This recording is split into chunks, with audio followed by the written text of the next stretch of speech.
So we're just saying, friend of ours. I actually asked Rich, I said, Rich, how's your relationship with Matt Chan? Because I don't know. When I went and visited Rich and sat with him and embedded with him, I'm not a CrossFit guy. Okay. I have done WODs in the past. I have never been in a CrossFit gym except for when I went to Rich, in which then we trained 4 times in one day. And I said, I can't remember the last time I trained 4 times in a week. That makes 2 of us. And I don't know, like, rivalries, right? There's certain camps in CrossFit, and you guys are huge competitors, obviously. And so I asked Rich. I said, "Hey, Rich, I'm going to talk to Matt on the podcast, and I have an idea for you and Rich. We can talk about this after the podcast." I said, "You're good mates?" He's like, "Oh yeah, man. He backed me. I can't remember the terminology. He backed me in the Leadville." And so he's like, "Yeah, we're good mates." We definitely competed against each other at one point in time, but in reality, that was a long time ago, 2010 through 2013. That's when I was still in it, competing against him. But since then, we've just been nothing but friends, and there's still a competitive aspect to certain parts of our relationship, I'm sure. But, I'd like to provide him with as much support as possible. So like doing the crew, they call it crewing for the Leadville 100, was kind of a way that I could help him out in something that I've done in the past. And you've done the really, Leadville? I have, yeah. And just be there for him as his support to hopefully see him achieve his goals. And, hopefully that connects us in another way. Oh, and obviously you both now are hunters. Yeah. Yep. Kindred spirits. Yeah, definitely. And I would definitely like to connect with him in the future doing some of the stuff. There is a difference, obviously, from how he hunts to how I hunt. I don't do any of the media stuff. So obviously traveling around with an entourage of cameras and stuff like that would be an adjustment. It's not something that I'm opposed to, but it's certainly different than my experience. My experience is generally I go with 1, maybe 2 people at the most. We're generally out there pretty remote in the backcountry, doing archery hunts for elk. And most of the days are dead silent, just hanging out, taking naps in the woods, not entertaining a camera crew, He's good at it, though. He's certainly good at it. Well, he's trying to, he's left CrossFit competitively now. And now, when we spoke to each other, I asked him, so what now is replacing it? And hunting is that replacement. Hunting is that competition in him. And obviously there's a business side to hunting, and he's trying to tap into that business side of hunting. Yeah. Interestingly enough, his first elk, I think, if I remember correctly, took him 29 days over 3 years. Well, I mean, isn't that true for everybody, honestly? 100%. Yeah. 100%. Yeah, and that's something I was thinking about leading up to talking to you is, this is something that does not come easy for anybody. And there's a accumulation of skill sets that takes years to accomplish.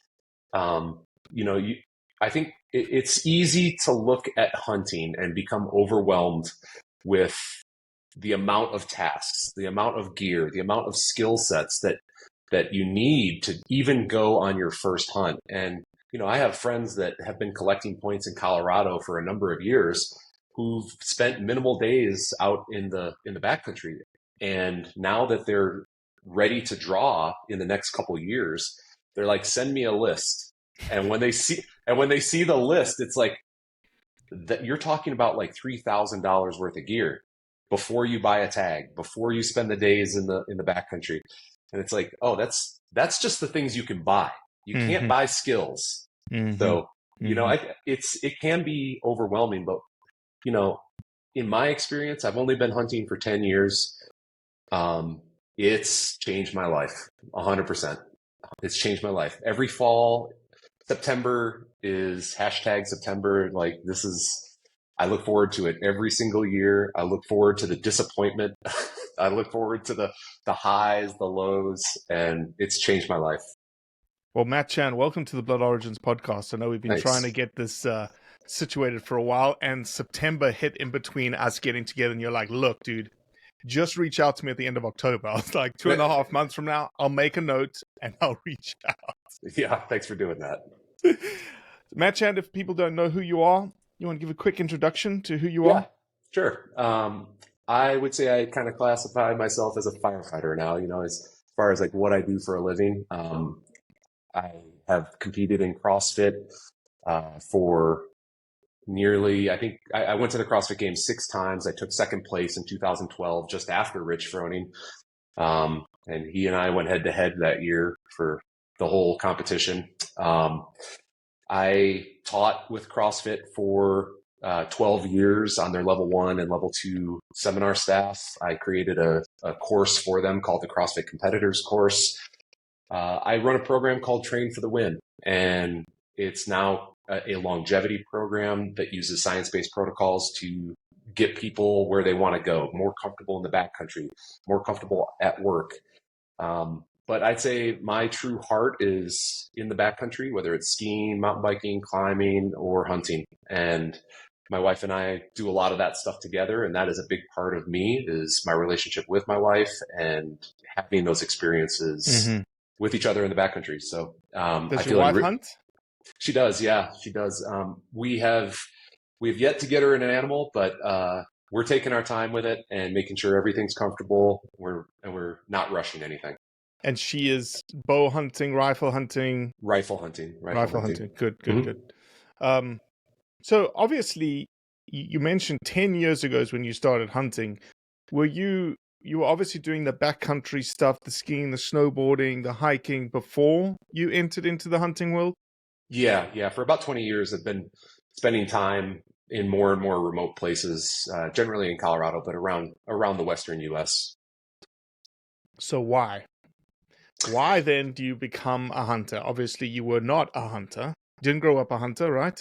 Nope. Went for a few days with some friends, dove hunting and stuff like that. But I didn't grow up in a hunting family, so access was pretty limited to when my friends would ask me to go.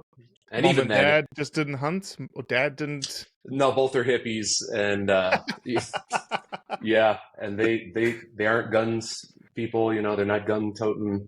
So firearms and stuff like that were foreign to me growing up. But spending time with the people that I spend time with, I just started to develop an interest, and I spent a few weeks with a guy named Shane Dorian, who's a big wave surfer. Bow hunter out of Hawaii. Yeah, for sure. Correct. Yeah. I was introduced to him through a mutual sponsor, and we spent some time hunting hogs on the Big Island. Amazing. Yeah, pretty cool. And that kind of lit my wick a little bit to dive a little further into it. And every year I've picked up a few new skills, started rifle hunting, just a few years ago. And really I'm enjoying all aspects of hunting, especially the meat.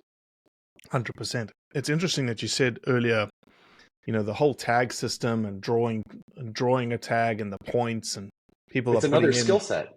Yeah, it's a different skill set, of course, like the computer skill set and units and whatnot. But you made a thing that I don't think anyone actually talks about, which is 10, 13 years of putting in for points. You're sacrificing hunting those years to get to that one opportunity. Patience. You're not gathering all the skills that you need to ensure that when that opportunity arrives, to capitalize on it. Yep. Yeah, luckily enough, I live in Colorado where the over-the-counter tag system is readily available. So you can collect preference points and still hunt each year. And I know out-of-state people, unless you're, doing pretty well financially, that can be a reach for a lot of people. 100%. And collecting preference points for your big hunt is the route you kind of have to go.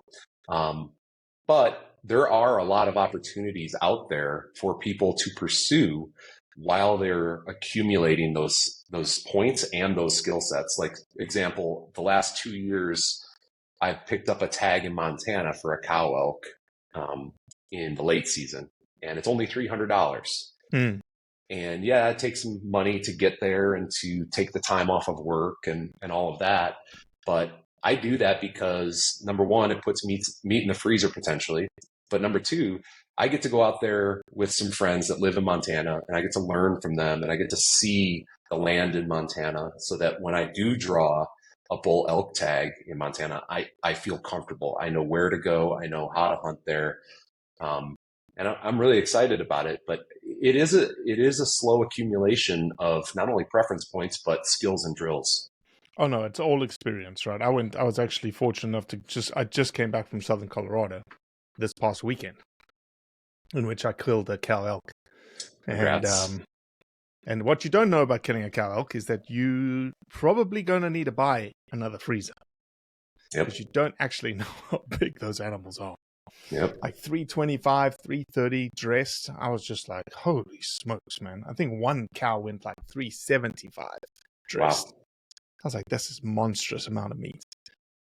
I had to get rid of the ice cream freezer last year from my wife. My wife was like, what are you doing? Why is the ice cream in this freezer? I was like, I'm filling every single freezer full of meat, and then realized I was out of space. And so I had to buy a new freezer. Yep. We just experienced the same thing. So we have we shot an elk in first season rifle and in Colorado, and filled the freezer. I paid out my two buddies that helped me pack it out. And I think the weight coming back from the butcher was 242.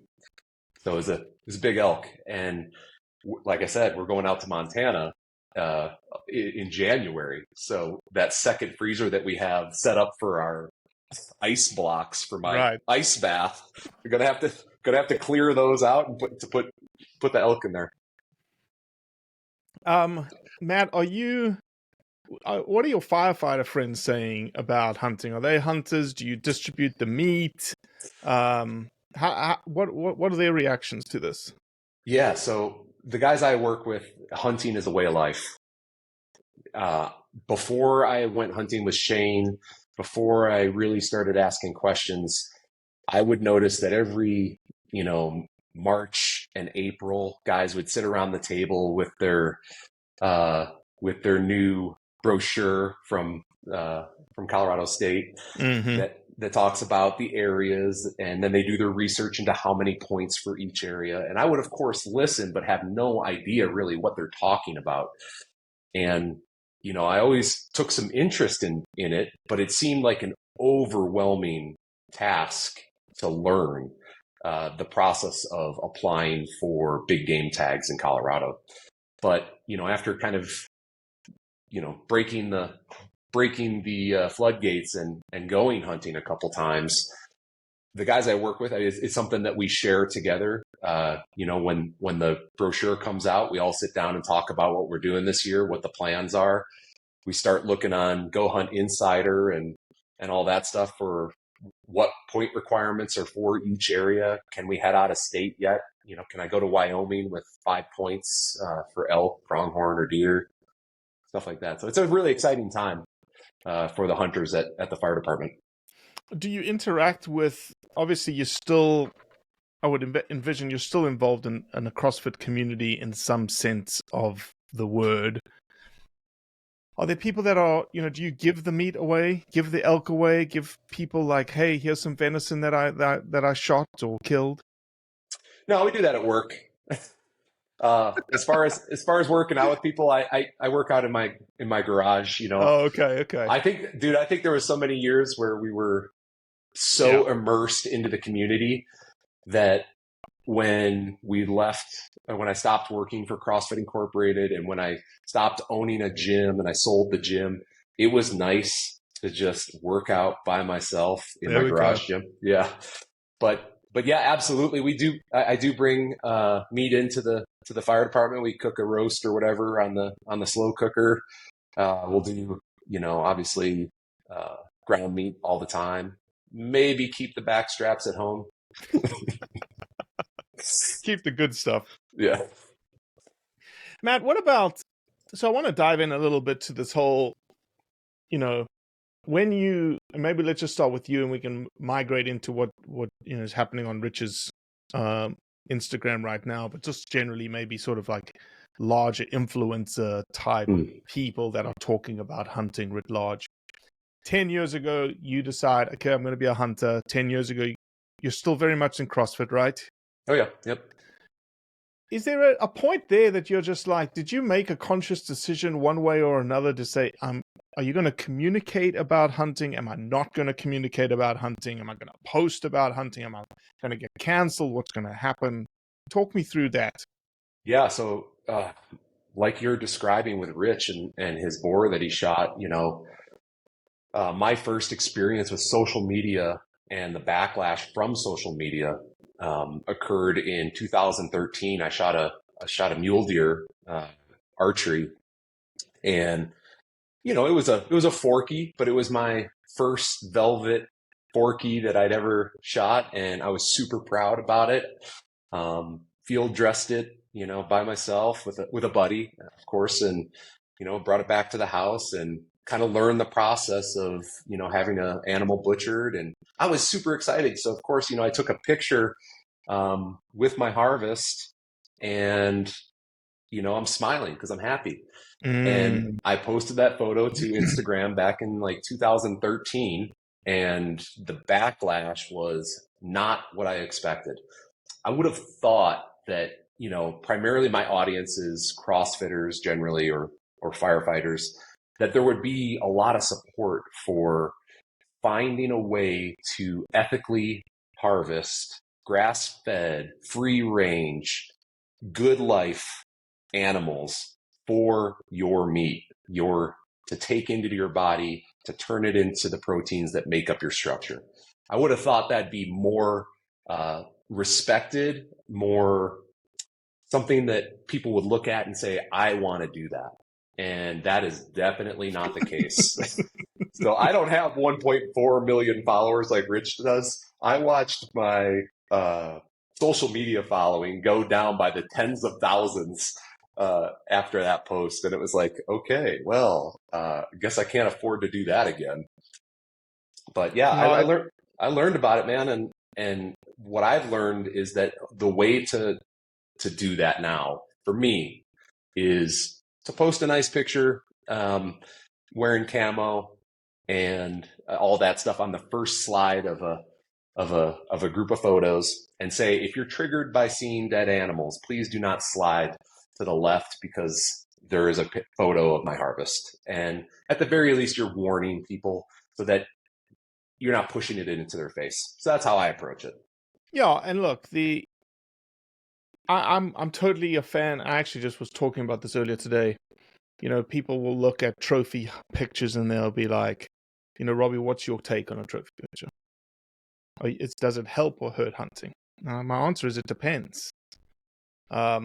If it's just by itself and there's no cleanup and it's guts and gore and blood and whatnot, and it doesn't show us in the light that we should be showing ourselves in.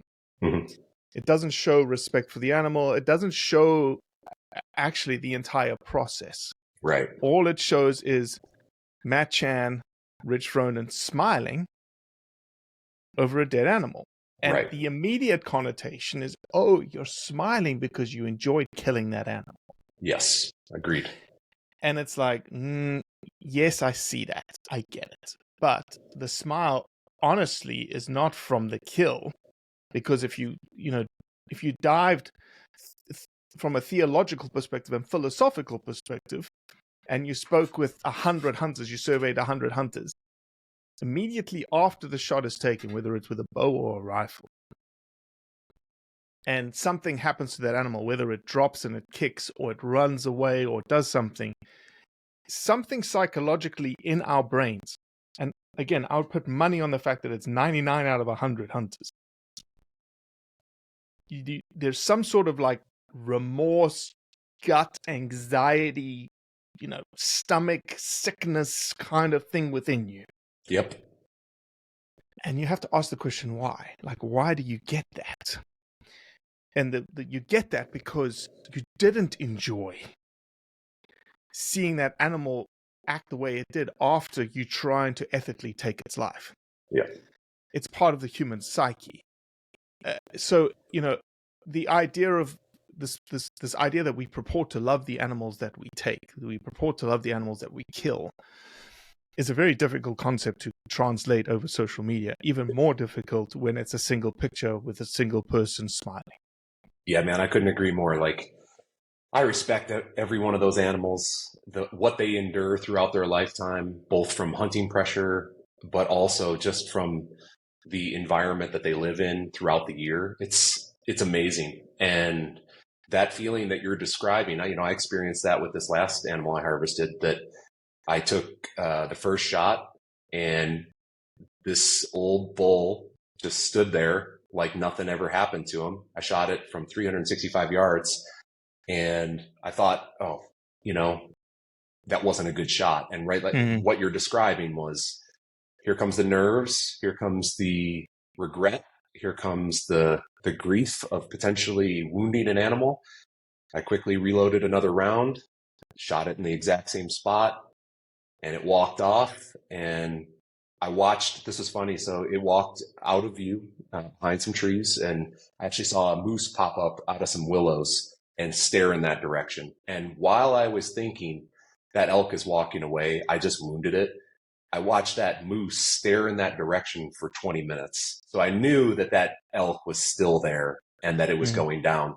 But until I put eyes on that elk in the field and that it expired, the whole time it was just, man, I hope I didn't mess that up. Yeah, Man, sickness to your stomach. Yeah. And people don't get to see that. They don't understand that the minute you fire your weapon, it's a countdown until you see that you actually completed the task. And luckily enough, in this occasion, both shots were good shots, and it just took a second for the animal to expire. So it is a huge relief. I have had it go the other direction, where you do take a shot and the animal disappears, and you're tracking blood in the middle of the night, and you're like, it's a countdown.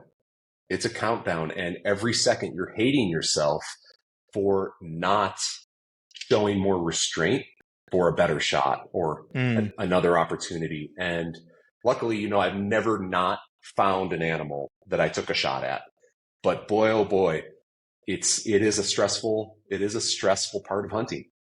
Yeah, the cow elk that I shot 2 or 3 days ago, 225 on a super steep side slope and downhill on a tripod that was not a good tripod. Felt like I was good. She was quartering to me. Felt like I was in a good spot for the trigger pull. Good trigger pull. I'm shooting suppressed. So I hear the slap. But immediately she walks off, and I'm like, oh man, I pulled it right. I pulled it right because I'm on a right downside slope, and I'm even in the video you can hear me, just personal video. You can hear me just start swearing like I messed up. Yeah. And then when we got to the place where she walked off, it's just like pinpricks of blood, and I'm like, oh, this is not good. Like, we're going to track this for 200, 300 yards, and the blood's going to disappear. Yeah. And the guy that was with me looked at it, and he said to me afterwards, he's like, when I saw the blood, I was like, oh, this is not good too. Yeah. But I didn't want to vocalize it. But she was dead 15 yards away. Yeah, that's a good feeling. And it was perfect shooting. And it was a great feeling. And it's just like this, again, you take that sort of stress and anxiety and sickness, and when you see the animal for the first time, there's just this monstrous weight that gets lifted off you. Yep. And again, psychologically, like, what is that? Is that has to mean, again, some theologist is going to, I need to break it down, but what does that mean? Like, subconsciously, from a human perspective, I would assume that it means that we loved that animal, that we wanted it to, we wanted to be as ethical as we possibly can. We really, did not want to put it through any more pain, any more, be as humane as we possibly can. Yeah. Man, I think it feels a lot like, being ready for your job or being ready for a CrossFit competition, honestly. Like, there was times in the past where, I wasn't training as hard as I should have been for a competition. For example, one of the last competitions I did before I kind of retired, I guess, was Lollapalooza down in Miami, Florida. And I wasn't in the greatest shape. Had just come back from an injury. I was easing into it. And when I stood there for the first event of the weekend with the group of people that I was, in the same heat with, I felt unprepared. I felt like I had made a mistake. I had felt bad that I'm going to, that I'm not respecting the competition, that I'm not respecting the audience by giving my best. It's a similar feeling. And it's the same is true for my job. Like, if I get tasked with doing something on my job where lives are at stake and I'm not prepared for that job, it shows, number one, and number two, it's an embarrassment. You're not respecting the job. So this is very similar, where you're not respecting the animal if you're not prepared, if you haven't done the legwork, if you don't consider your shots, all of that stuff. Yeah. No, it's totally true. Totally true. So you killed a bull this year. Yep. I saw you went for a hike first though. You took your bow for a hike first, Yeah. right? Yeah. So I had a knee problem this year. I trying to rehab a torn meniscus. So I did not buy a archery season elk tag in Colorado. I kind of held back on that. I needed a little bit more time before I was comfortable carrying out a heavy animal just in case. So I bought a deer tag, and I have some spots in kind of the area where I normally hunt. And I was able to harvest a mule deer on the last day of season and got to test out my knee. And it was a beautiful month. I got to spend probably 10 to 15 days in the backcountry, some days by myself, some days with my wife, some days with friends. Cool. And it was great, man. Glad that whole thing came together on the last day. I shot a doe at 67 yards, and it was awesome shot. It was downhill 67 yards, and she made it like 25 yards before she expired, and it was Piled up. Yeah. also very, as far as antlers and stuff like that. Like, don't get me wrong, if I've got a either sex tag, I'm waiting for bucks generally, but last day of the season, can't eat the antlers. That's right. That's right. That's Yep. right. No, it's funny. You talk about that. A friend of mine who's a firefighter in Salt Lake City says that they accumulate all their vacation days and whatnot, and they're like literally just like take off the whole month of September. Like, we're out. We'll Yep. see you in October. Yeah, you would think it's like Christmas and the holidays and all that where people are fighting for the days off, but it's like all of September and the second 2 weeks of October. Yeah, 100%. 100%. So today you're okay, comfortable posting about hunting. Are you still getting some backlash? Yeah. I think every time I post about something, I certainly get direct messages, or if I'll post to my like reels or whatever, where it stays on the carousel of here's my posts. People will definitely comment and be pretty rude about stuff. But generally, if you show them respect as well, 100%. that they don't want to see that potentially, and you warn them that if you are triggered by this, please do not click the next story, or please don't slide to the left because you will see a dead animal. I think it's a respectful way to accommodate people. And, the biggest issues I've had lately are not with social media. It's actually been hunting in areas where there are hiking trails and having those interactions. Yeah, with hikers, especially in the Front Range part of Colorado. If any of the hunters out there know, I mean, it's if you're hunting north of I-70, basically Golden all the way up to like Estes Park, there's a lot of foot traffic in those areas, and generally those people they're not necessarily anti-hunting, but they certainly react poorly from time to time, whether they realize it or not. So Can you give us an example of some of the interactions you've had? yeah, the worst one was last Thanksgiving. My wife and I both had mule deer tags for, I think it was fourth season rifle. And we were in an area that it's national forest, and there is a closure because of proximity to homes, neighborhood. But we knew exactly where that was because we used to live in this area where the restricted area was and where the national forest with hunting access was. And though we had to walk through national forest that was restricted, we were hunting in another area and we had cams set up and we were all set. I was catching all sorts of great mule deer on these cameras. And we go up there on Thanksgiving, first day of the season, and my wife and I are putting our clothes on at dawn. This is at the trailhead, already in at the trailhead, and trucks parked there, campers on the back of it. And as we're standing there putting on our clothes, a guy walks by with two of his dogs, and he's coming from the trail and he's walking back to his house. And as he walks by, he walked by and didn't say anything. And he made it about 50 yards past us, stopped, and took his dogs off the leash and walked back towards us.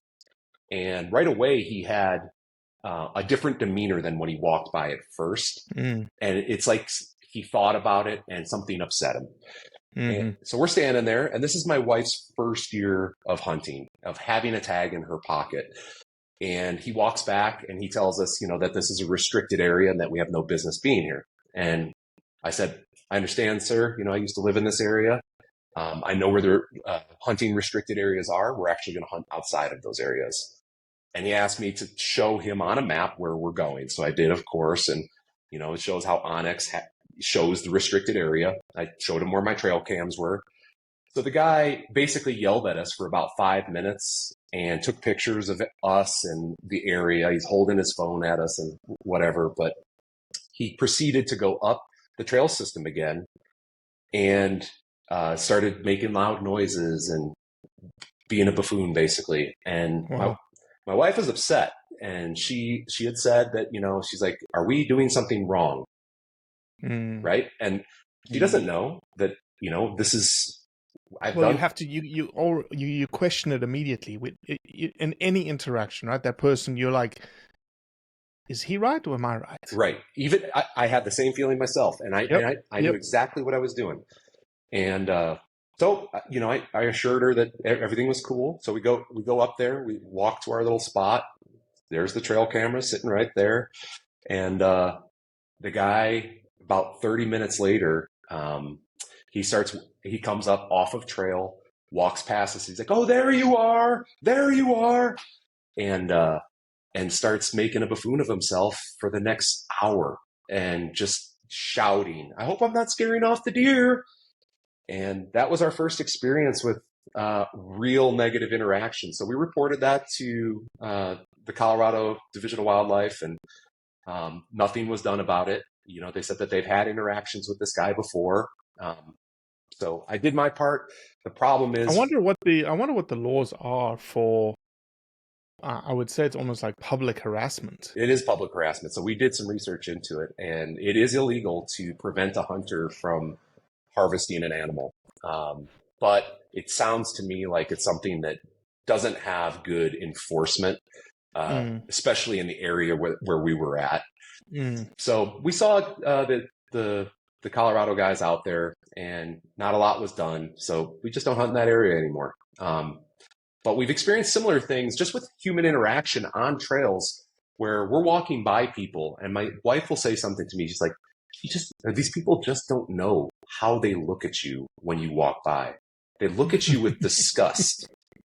And it's like, and they're going to go back and get a McDonald's burger on the way home between the trailhead and where they live. Well, there's that. And then there's also the fact that we're doing the exact same thing that they are, which is enjoying public lands on trail and off of trail. Only we're dressed different and carrying weapons that we may or may not use. Yep. So I look at it like a street. They just don't understand. My wife's name is Shri. They just don't understand. And I'm sure if we spent time with these people, and they experience what we experience, they would probably grow to love this idea, this concept. Well, and that's why Blood Origins exists. Yes, exactly. That's why we do what we do. We just communicate to the non-hunter majority, and a post like Rich's, and luckily I have a relationship with Rich. I was like, Rich, I'm going to comment, pin my comment, because then they'll see you, they react like immediately, like, oh my God, this is ridiculous. I just screenshot a woman's reaction. I'll actually read it right now. And it's this is why we do what we do. She goes to this post, and that's why I told Rich, I said, pin my post. He says, just wanted to say thanks for this comment from someone who saw this post and was immediately annoyed. Annoyed because I find killing when it's not a necessity disturbing, and if we're not being honest, killing things is not a necessity for Rich Froning. But I read your comment, and it reminded me about the same situation certain areas face with deer population. Those populations will have to be controlled one way or another. I do love the idea that when it's killed, it's consumed, provides nourishment rather than being killed for sport or straight wasted with the consequence of ecological imbalance. So thanks for this. Yeah. I mean, it's good. That's a good comment, honestly. She stated... Well, it's the reaction you're looking for. And, again, if Blood Origins doesn't exist, those kinds of things... Oh, was that your comment? I posted a comment. Okay.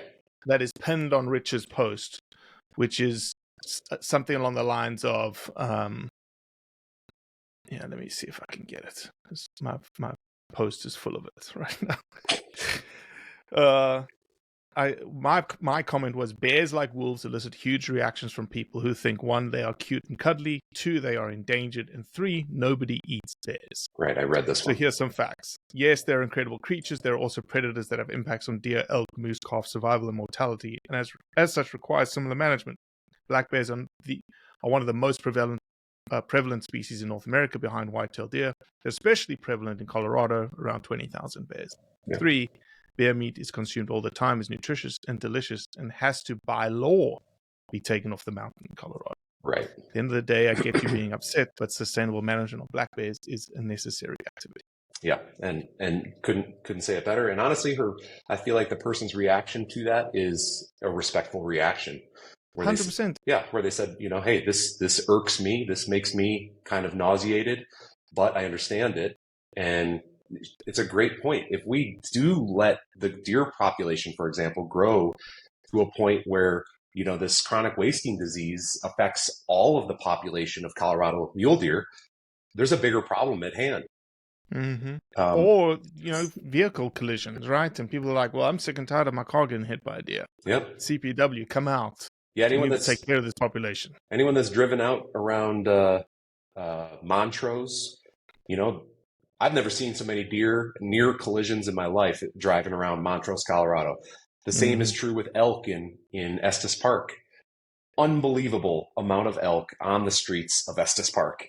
The interactions that you can have in that town, you're 10 feet from bull elk that are 6 or 7 points. I mean, it's crazy. So management is important.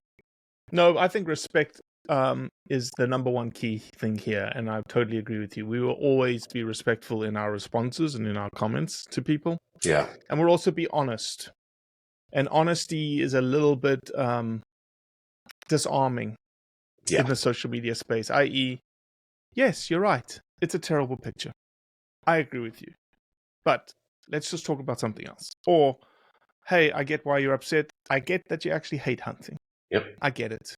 And you're allowed to have that opinion. Yep. But here's why this person's hunting. Or this is why elephant hunting isn't atrocious. Here's the benefits to that person that you've never met before, that has nothing, who hasn't had a piece of protein in 3 months. Yep. And this is the first piece of protein they get. Well, I'll say what I learned from my experience with the gentleman, which, by the way, this was not an uneducated gentleman. He was he's a medical doctor. Was that you have to take the high road. You have to treat the person with respect, even if they're not treating you with respect, and always back down from a fight. It's like a physical fight. There's always ways out of it if you just take the high road, walk away, express your point, and then walk away respectfully. And that's Mm-hmm. what I learned from that. And I was just as triggered as I'm sure he was, because I saw the look on my wife's on her face that she thought we were doing something wrong. She did not want to hunt the rest of that, even though she was holding a tag. She did not feel right hunting that year, and it was really disappointing. And I was angry, but I think just calming down and just accepting it for what it was the smartest thing I could do at that time. And I'm glad that was my reaction. Yeah, 100%. No, it's a good reaction, man. I'm sure you've heard about the Colorado ballot initiative that's coming. The wolves one, or Oh no, mountain lions. oh yeah, yep. Mountain lions, bobcats, and lynx. We got a long road in front of us in Colorado. 13 months. 15-round fight. It's a long, long journey. Yep. But we can talk about that a little bit offline. Matt Chan, thank you, man. Thanks for having me. I really appreciate you.